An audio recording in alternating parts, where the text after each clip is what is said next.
మనకి మొక్కకి ఎంత అందాలో అంతే అందుతుంది తప్ప మిగతాదంతా భూమిలో ఉండిపోయి భూమి సారవంతం అనేది పోయింది. అయితే ఇవి సేంద్రీయ వ్యవసాయం కాబట్టి మనకి ఎప్పటికి కూడా భూమి అనేది సారవంతం అలానే ఉంటుంది, భూమిని గొల్లగా చేస్తుంది, మంచి దిగుబడి వస్తుంది. దిగుబడితో పాటు మనం భూమిని కూడా కాపాడుకోవాలి.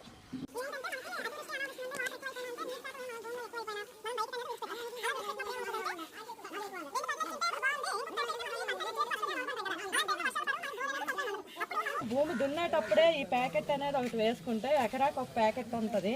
ఒకసారి దున్నేటని ఈ ప్యాకెట్ వేసుకోవడం వలన మళ్ళీ మన 3 పంటల వరకు కూడా వస్తుంది.